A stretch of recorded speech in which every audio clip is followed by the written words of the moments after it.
Hello, it's me, Miss Kroll, and today we're going to move from the Hellenistic period to begin talking about the foundation of Rome. So, we've just wrapped up the Hellenistic period, which goes from the death of Alexander the Great in 323 BCE up until the death of Cleopatra in 30 BCE, as she kills herself to avoid capture by the invading Roman armies. But Rome starts far before then. What are the origins of Rome? What was the real founding of Rome? How did Rome come together? We have several myths. We have a lot of archaeological evidence. And we're going to kind of dig in on some of the different stories about what the founding of Rome was, because ultimately talking about the myths of the founding of Rome is the discussion on what Rome wants to think about themselves. So how does Rome want to remember its founding? How does Rome want to rewrite its own history to reflect its self-image? What does Rome want to look like? So we're going to get into a couple of those questions today and explore some of the myths surrounding the foundation of Rome. So let's go to my PowerPoint.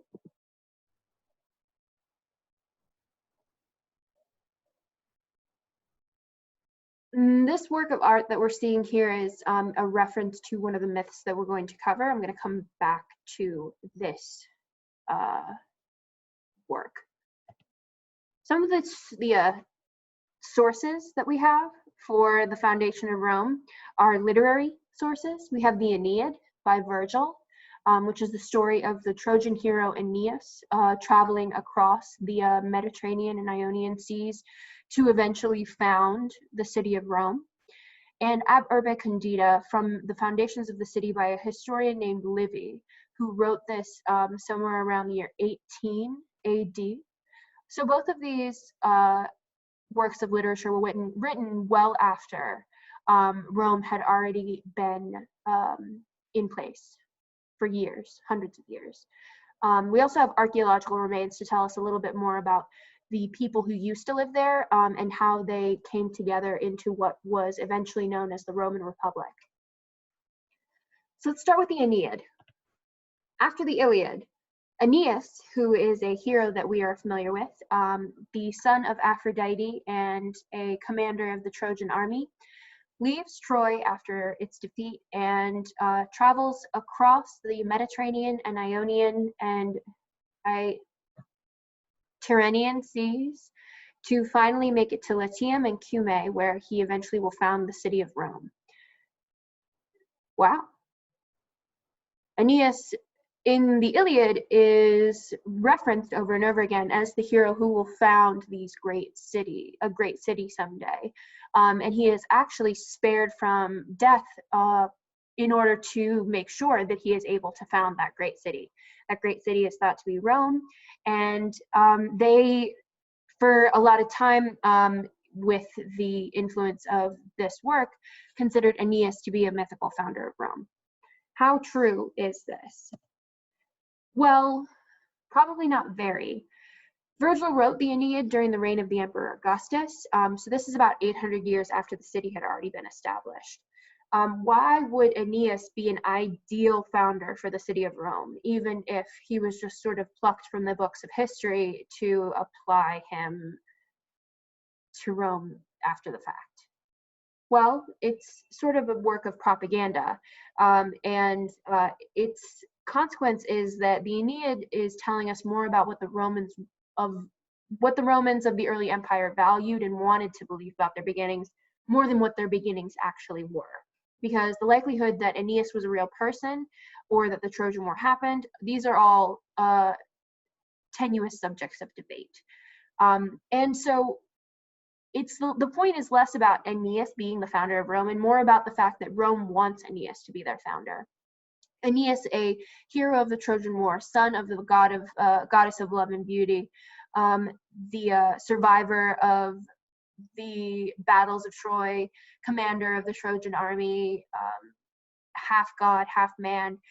he sets himself up very nicely as the perfect founder, the ideal person to found the city of Rome. Rome would want to align their identity with someone like Aeneas, because Aeneas is a conqueror of worlds, and Romans thought of themselves as conquerors. And his journey to come and eventually found the city of Rome is an imperial one. And that aligns very well with what the Romans believe in, what the Roman agenda is, and what they think of themselves. Next myth that I want to talk about is the myth of Romulus and Remus. This is from that work by the historian Livy that I'll keep talking about, Ab Urbe Condita, which means from the foundations of the city. These boys are, okay, so there's this priestess named Rhea Silvia. Rhea Silvia is a Vestal virgin, which means that she will always be a virgin. She is a priestess, so it's like a vow of chastity that she's taken. But there is a prophecy on her head that she will have children who will found a great city and be the rulers of their people. And the god Mars, even though she is a Vestal virgin, visits her at night and impregnates her. She tries very hard to hide this pregnancy, especially from her uncle, who is very eager for this prophecy to not come true. But eventually it's unavoidable, and she has two twin boys named Romulus and Remus. The uncle is not taking any chances about these boys coming in and overthrowing him, and so he sets them in a basket in the Tiber River, where they float down to be lost forever. Well, they are found by a lupa, a she-wolf, who instead of devouring them or leaving them for dead, gives them her own milk. So she has puppies, and she decides these two boys need to survive as well. So she gives them her milk. After that, they are nursed by her for a little while and then found by a shepherd. So they're raised by a shepherd named Faustulus, who brought the children to his home.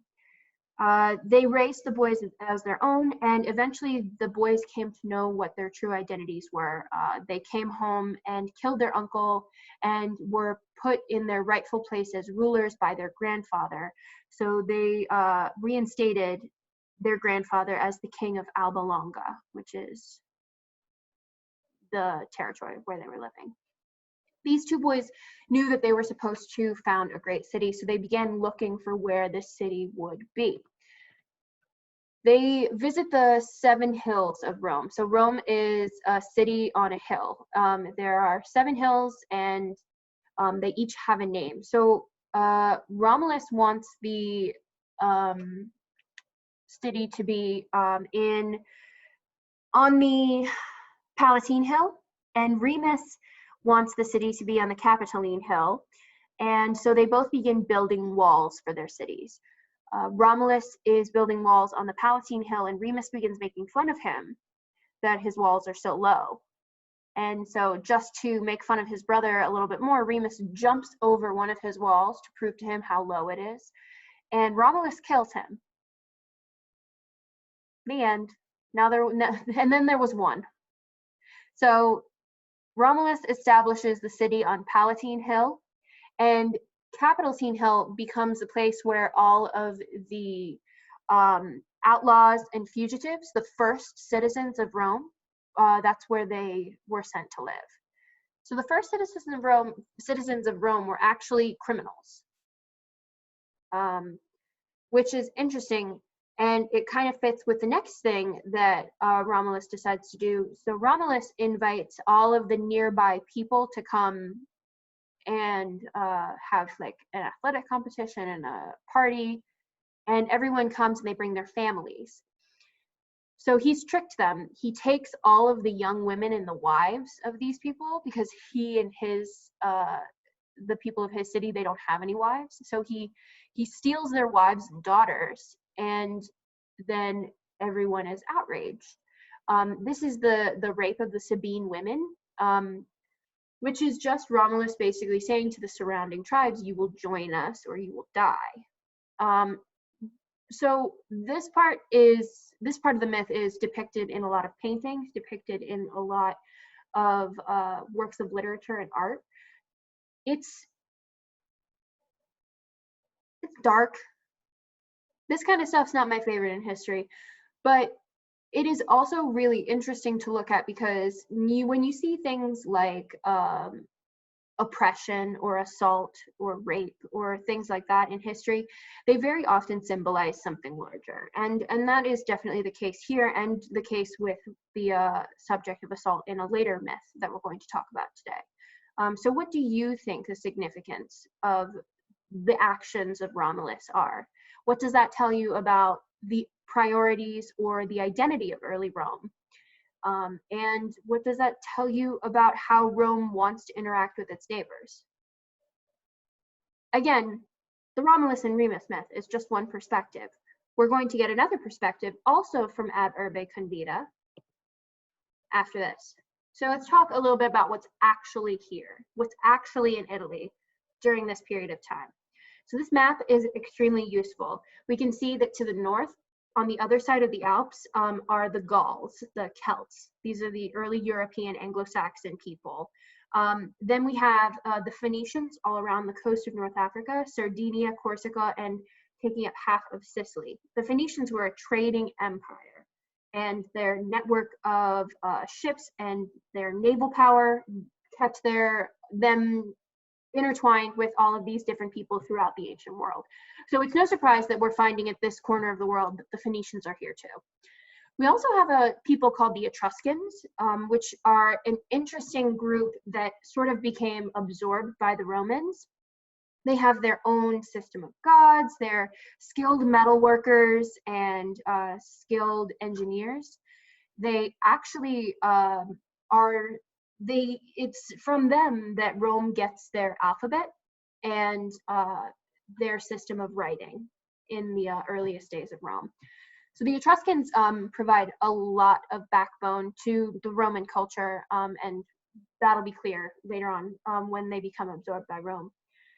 As well as the Latins, who are in the area of Latium, and the Greeks.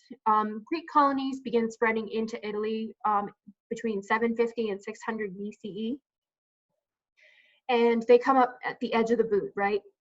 So we have Campania and Calabria are taken up by the Greek colonists. So in 600 BCE, this area is unified briefly under a king, an Etruscan king. This king is a tyrant.